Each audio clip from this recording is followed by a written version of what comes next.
the muscle ultrasound aspect, so looking at muscle structure and size, is really unique because it gives speech and language therapists or pathologists the opportunity to truly understand underlying pathophysiology, not just look at swallowing movements and biomechanics. It will tell us the whys of what's going on rather than just the how. Welcome to episode number 18 of the Dysphagia Matters podcast. This time we are talking about ultrasound. Ultrasound is an emerging tool in the assessment of swallowing and treatment of dysphagia. But how can SLTs actually make use of it? And what does it add to our toolbox? To learn more about this new approach, we invited Jodi Allen. She explains what we can do with an ultrasound assessment, where its boundaries are, and how we can implement it in our clinical practice. Enjoy listening.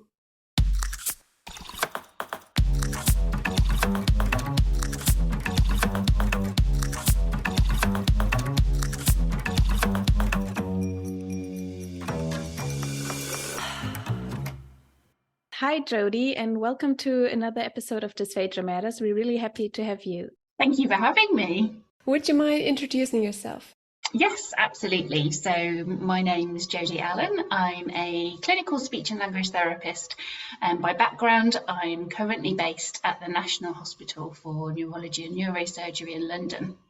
And I've been dipping in and out of research for 7 or 8 years now via various grants from the National Institute of Health Research. And I'm currently undertaking a clinical doctoral research fellowship funded by the NIHR and using ultrasound as part of that PhD research.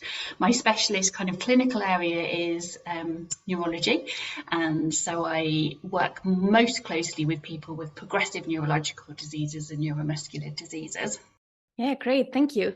And you just mentioned that you use ultrasound as part of your PhD project. Mm-hmm. So that is going to be our topic today. That's why we invited you. And you've not only started with your PhD, but you've conducted lots of research already on it. So maybe to start with, would you mind explaining what ultrasound is and what common fields of application are?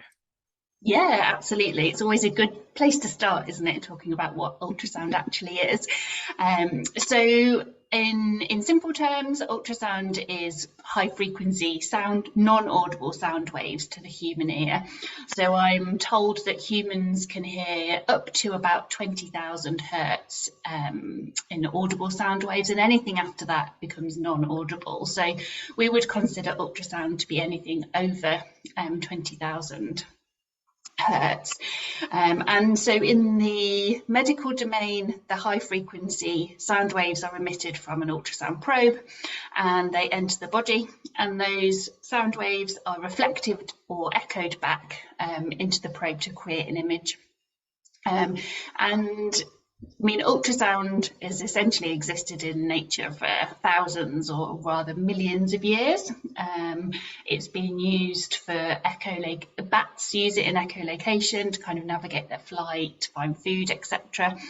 Now, I think the first paper on ultrasound in nature goes back to the 1700s. And it was an Italian biologist that first wrote about ultrasound and echolocation in bats. And then as we move into the early 20th century, we saw it being used as a location device in ships just after the sinking of Titanic. And then the clinical application of ultrasound kind of goes back 70 or 80 years. And then the utility of using these high frequency sound waves has developed over those years with those advancements in engineering and technology. And I believe it was a neurologist in Vienna who first was kind of credited with using ultrasound as a diagnostic tool in medicine. And I think he was trying to transmit ultrasound waves through the human skull in an attempt to look for brain tumours. So there's a quick potted history of ultrasound and what it is. Okay, so you've mentioned all the different fields of application in medicine or how it was developed. How can it be used in the assessment of swallowing? Yeah, I can tell you a little bit about it. The common applications in medicine, I think people will have heard of it being used in pregnancy to track fetal growth and fetal well-being. And it's used quite commonly to look for abnormalities across all of the main organs in the body. So those who work in stroke will have heard of carotid Dopplers, where ultrasound is used to look at blood flow through the carotids. They use it with the kidneys to look for kidney stones. They'll use it for breast examination, head and neck examination to look for lesions and help support diagnostics in the human body. From a swallowing perspective, there's a whole bunch really of applications across speech and language therapy, some of which are better researched than others. One of the really exciting things about ultrasound is that kind of every week or month I come back to this there's another potential application people are talking about. So in October last year, we pulled together a framework, speech and language therapists in the UK, to help them understand the applications in speech therapy and how to move forward with ultrasound in their clinical practice. And we did that across adults and paediatrics. And we broke down the applications of ultrasound into 3 main areas. So I can kind of talk you through those very briefly and the application specifically to dysphagia. So the 3 main areas we talked about were using ultrasound in static imaging, using ultrasound for a qualitative evaluation, and then using ultrasound for quantitative assessment. So from the static imaging perspective, and specifically related to dysphagia, we would potentially be using ultrasound to identify anatomy, so swallowing anatomy. So one example would be looking for the salivary glands for any treatment of sialorrhea that might be caused by dysphagia. So people use ultrasound to locate the salivary glands and inject botulinum toxin for treatment. Another example is the area that I'm researching is the imaging of the muscles involved in swallowing. So looking at the size and the structure of muscles related to swallowing and how they change potentially pre and post therapy as well. And the other application, which I'm not so familiar with, is identification of bolus material in the pharynx or the airway. So looking for food or drink material in the mouth or pharynx or upper airway to give us an indication of how much or little someone is aspirating or holding residue in the pharynx. So they would be the static imaging. The qualitative imaging aspect, this is how speech therapy applications perhaps differ to other applications, is in that we're looking at dynamic imaging, so movement under ultrasound. We've defined qualitative evaluation by looking at movements such as the vocal folds, so presence or absence of movement for airway protection, potentially for voicing, but also using it as a biofeedback tool for swallowing therapy. So looking at gross movement, for example, of the hyoid, or looking at how ultrasound can be used to improve accuracy of swallowing therapies like the Mendelssohn manoeuvre. And then last but not least, the quantitative assessment area would be looking or applying it much more as a diagnostic tool. So actually making specific quantitative measurements, for example, of hyoid movement, which then might translate to using ultrasound as a diagnostic tool, an assessment tool, or a screening tool for presence or absence of dysphagia in a certain patient group, but also for monitoring purposes. So, for example, in patients with progressive diseases, to track any progression in their dysphagia. So that's hopefully covers the kind of main applications in dysphagia. Yeah, really interesting. One follow-up question. You've mentioned also the application in the treatment of dysphagia.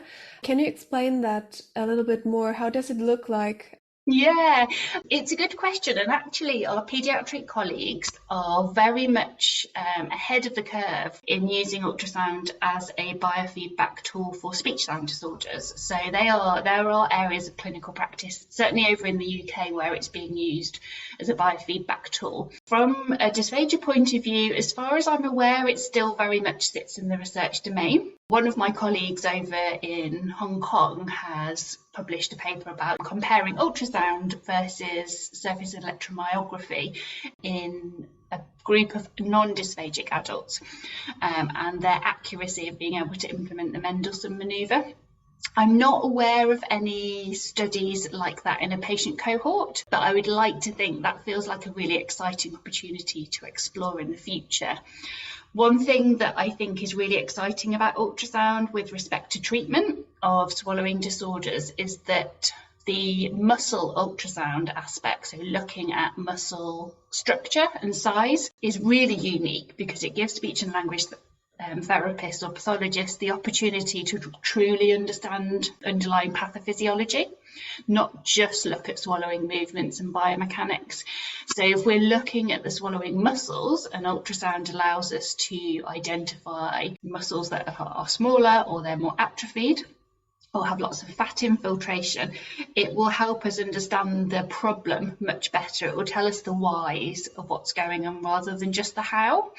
And with that enhanced knowledge of underlying pathophysiology, we can then, as speech therapists, aim to target our treatments much more specifically. So, for example, if the muscle is showing atrophy, which would be an indication of weakness, then we would target with strength-based exercises. And that's one example of how I think ultrasound has got huge potential in its application from a treatment perspective. Yes, thank you. And you've just mentioned the strength-based approach. And as you told us beforehand, you just came back from New Zealand and you were at Magali Huckabee's lab. For those who haven't heard of Magali Huckabee's research, one part is really about skill-based approaches. And now considering ultrasound, do you know or do you think it might be used or we can use it to identify skill impairment in swallowing as well? Yeah, I think that's a really good question, because ultrasound is giving us the opportunity to look at muscle pathophysiology, but also look at biomechanics and movements. So one would expect you can then use ultrasound to look at, for example, disorders of timing and sequencing and coordination.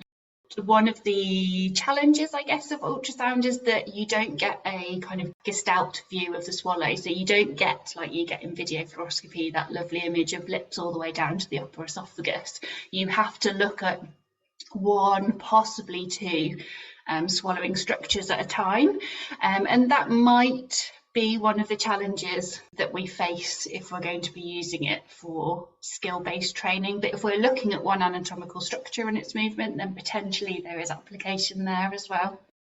Okay, yeah, so you've already mentioned one possible disadvantage, but we have this in fees actually as well, that we can't see or observe the complete swallow. So we kind of deal with it quite well, I guess. And we know that fees and video fluoroscopy are more complementary. How would you describe the advantages and disadvantages of ultrasound compared to other diagnostic instruments like fees and video fluoroscopy? You've already mentioned a few, I think. And that's a question we've definitely been asked before, the kind of clinicians and researchers who are using ultrasound. And I think we've kind of landed on the response that it's probably something we shouldn't be comparing necessarily and seeing it as an additional tool in our dysphagia toolkit.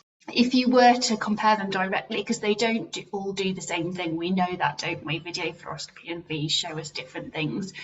The great thing about ultrasound is that it shows us something unique to fees and video fluoroscopy, and it looks at underlying, like I've mentioned already, the pathophysiology, the muscle structure, which you don't get from fees and video fluoroscopy. The challenge with ultrasound is that you, again, are looking at one aspect, maybe two at a time, and you're potentially using ultrasound. I mean, ultrasound, if we were to sort out all of these numbers and diagnostics and the quantitative assessment, would potentially give speech and language therapists a tool that was more accessible to potentially community out in rural areas of the country if people struggle to access healthcare. It doesn't involve radiation like video fluoroscopy does, so you can have repeat examinations and you can use it as a tool without increasing the risk of exposure. And it doesn't require insertion of a nose endoscope into the nose and pharynx, which I know some of our patients don't find particularly comfortable. We don't really know how patients experience ultrasound on the neck and the throat and the face at the moment. We haven't studied that, but we might assume that potentially it's not quite as intrusive, or doesn't feel as intrusive as something like a fees examination.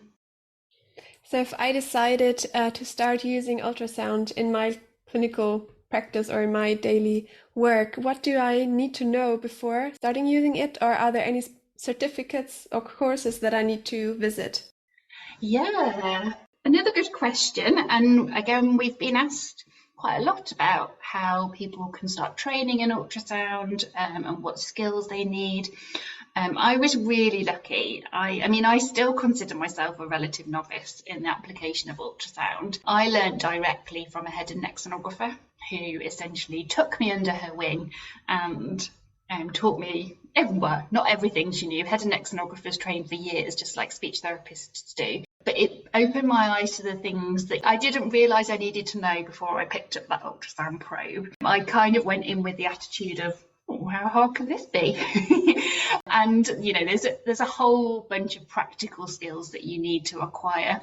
There's technicalities about how you hold the probe, how you place the probe, what the angle of the probe should be, and how do you get the best image? How do you stop getting, you can get artifacts in ultrasound. So if any air gets between the probe and the skin contact, you lose an image. Certain structures are very difficult to image. I mean, the other aspect of ultrasound is just looking at that image on the screen. I remember looking at that image first time, I thought, goodness me, I have no idea what I'm looking at here. It's all kind of black and white, cloudy images. And then once you started to work out what head and neck anatomy looks like on an ultrasound image, then trying to analyse those and make sense of them, you know, presents its own challenges. And I think if you're going to be using ultrasound just in one very, very specific domain, it's much more, you know, straightforward. You don't need to know everything you need, you know, everything about ultrasound. You just need to know what you need to know for that application. So in a lot of respects, it kind of depends on what you're going to be using it for. I'm not aware of any ultrasound training courses for speech and language therapists. However, there are ultrasound courses for other allied health professions. So, for example, over in the UK, there's a lung ultrasound course for physiotherapists. So you could potentially access those courses to learn the kind of the basic physics and the application of ultrasound, even though it's a different part of the body. There are also head and neck ultrasound courses that our sonographers attend, but there's nothing specific to speech and language therapists, and I think there will be a need for that potentially as the months and the years go by. In the framework that I mentioned earlier, we've kind of outlined some of the things that speech therapists might want to consider as they start wanting to apply ultrasound to their practice in terms of governance and their own education and training. And we know at this stage mentorship is really important by someone who knows ultrasound application and understands the images to the extent that if you saw something unusual on the ultrasound that you weren't expecting, where do you then take that and how do you report that as well? I think we have to be really clear about our scope of practice when we start picking up a tool that's quite new to our profession. So lots of considerations, but all of which we can get round. Yes, you're absolutely right, I think. So I wonder, is it expensive to buy and implement ultrasound as SLTs in our clinical practice? I guess I'm based in a hospital and there are lots and lots of ultrasound machines in our hospital. I don't know about you guys. And so if there's an ultrasound machine in the hospital that you can use and you know how to use, which is the other challenge, potentially you are able to share that piece of equipment. Our video fluoroscopy machine we predominantly use for swallowing, but parts of it are still used for other aspects of hospital work. If you're out in the community, I guess you don't have access to the equipment, so you would be potentially looking at buying something, a handheld ultrasound. Our paediatric colleagues are using something very specific with a headset. So I guess there's always an outlay of the equipment, and it depends what equipment you buy will dictate the cost. But I think the costs will range from something like £4,000 or £5,000 up to lots and lots more than that. The handheld devices are great, but I don't know whether Katharina Winokur did her PhD, I know, over at the Rose Centre, and she studied the application of portable ultrasound handheld devices, and she found that the reliability and the validity for using handheld ultrasound for looking at swallowing dynamic movements wasn't very good. So I think we have to be mindful of how the equipment choice can affect validity as well and reliability. That was already a great overview of the use of ultrasound in the assessment of swallowing and treatment of dysphagia and how we can actually implement it. So what is the current evidence on the use of ultrasound in the assessment of swallowing and treatment of dysphagia? What do we know so far? Oh, that's a big question. Yes, I know. but listening to you earlier, I guess there's not that much out there yet. So maybe it's not that big, actually. Shall I answer it with that one then? That sounds like a good answer. Yeah, I think there are certainly aspects of our practice that have got more evidence. So, for example, the muscle ultrasound is being led by the research team over in the Netherlands. There's 3 or 4 speech therapists over there that have used muscle ultrasound as part of their PhD research. And I think, we're now looking at potentially having enough evidence to look at translating that into certain aspects of speech therapy practice for certain patient groups. So that all of their work has been focused on patients with neuromuscular diseases, so muscle wasting conditions. So there will be pockets of practice. It's that age-old question, isn't it? When is enough evidence to move it into practice? And as you and I know, there's the things in our practice we know there's not lots of evidence for as well. So I think for me, the one that needs a lot more research is the using ultrasound as a dynamic quantitative assessment tool. So for diagnostics, I think there's lots of issues that we need to get around or work out in terms of its reliability and the validity to use it as potentially as a diagnostic or screening tool. But if we are able to get around those things and work out a way, then, there's huge potential for that, as, it might have even better diagnostic ability than our existing screening tools for ruling in and out of dysphagia as well. So I guess it depends on who you ask as to who will tell you there's enough evidence to move it into clinical practice. But we're asking you now. You put me on the spot. But I think I would say there's still work to do from the dynamic aspect, and I'd really like to see that some more research with the biofeedback take off soon as well, because I think the applicability there is, huge potential. Yes, absolutely. And it sounds pretty feasible in clinical practice. If you have an ultrasound available, then it doesn't sound too complicated. Yeah, I think so. It's once you've worked out what you're looking at, and like I say, if you're looking at just one aspect, like hyoid movement, then you can tune your eye to that. And if you're looking at, is there movement or isn't there movement, a speech therapist will be able to work that one out quite quickly.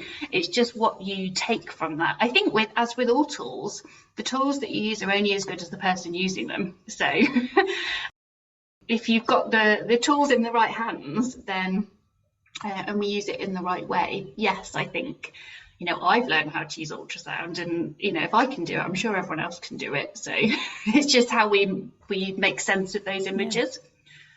Can you tell us a little bit more about that? How do you make sense of images? What do you see, and what is the story behind it? Ooh, yeah. Well, it's difficult in a podcast without pictures. Yeah, I know. Can I use some pictures? Can you? What do you see? Well, I think the first thing I learned, and it probably sounds very silly now, that I didn't know that you couldn't really ultrasound bone. I mean, that sounds silly. Most people are like, well, why does she even think that? But because bone will just reflect the sound waves straight back into the probe, so you see nothing if you put a probe over bone. But what happens is when the probe goes over something like the hyoid, which will just reflect the sound waves straight back, it casts a lovely shadow over the image. And a lot of people using head and neck ultrasound use those kind of shadows as landmarks to identify the rest of the anatomy. So the ramus of the mandible or any area of bone on the hyoid cast those beautiful shadows, and then the structures between them, for example, should be the tongue. And depending on the composition of those head and neck structures, they will absorb or reflect the sound waves differently, and that's what gives you that ultrasound image. And so it all looks it's basically shades of grey, and it depends on how reflective those structures are. And that for me is one of the reasons why trying to see food and drink on an ultrasound image is tricky, because they're shades of grey as well. So you're just looking at whole, everything is a shade of grey. You can do things like add bubbles, so fizzy water, which is another passion of mine, long story. You can add bubbles into water. You could add fat, so things like drinking oil, which is not appealing to me at all, but fatty substances, fatty yogurt will reflect much more than something like water, so they'll show up more brightly. So you can do things to try and get that better contrast on an ultrasound. But for me, I feel like we're still dealing with shades of grey and trying to get an image of, for example, just the folliculae. If you need to see residue, you need to know where the follicule is to start with, or the piriform fossa. So I think, there's a lot of skill in just finding the anatomy to start with. So yes, it's essentially shades of grey, but the more you look at these images, they become much more intuitive. It doesn't take long for you to tune your eye. So don't let it put you off when you first start looking. Okay, yeah, thank you. I think it's really interesting because it opens up a completely new way of looking at swallowing and at the movement, and not only imagining what goes on in the throat, but really, go more after the why, as you mentioned, and not only the how. Yeah, I mean, it's only one tool and it will only tell us about muscle, whether there's presence or absence of, changes in muscle structure and size. So it will only tell us one aspect of underlying pathophysiology, but that's one more aspect than we had in our toolkit before. So it's a good start, isn't it? Thank you so much. So maybe to conclude, do you have any important take home or maybe take to work message for our listeners? Oh, that's an exciting question. Keep your eyes and ears peeled, and I think, continue to be curious about ultrasound. I think there's lots and lots of potential for it in our profession. And, if you're interested and you're a clinician with a, research brain, or you're interested in developing practice-based evidence, then definitely get in touch and think about incorporating it into your practice. It's another skill, another tool, and if we use it in the right way, potential for changing our skill set and how we integrate it into our dysphagia practice. Thank you so much, Jodi. It was really interesting. We really appreciate you taking the time and visiting us. We hope that you, our listeners, also enjoyed this episode. Let us know what you think. Leave a review or get in touch with us on Instagram at Dysphagia Matters, on Twitter at DysphagiaPcast, or visit our website dysphagiamatters.org. Thank you so much for listening. Thank you, Jodi, and take care, everyone. Bye-bye. Thank you so much. Guys. Bye.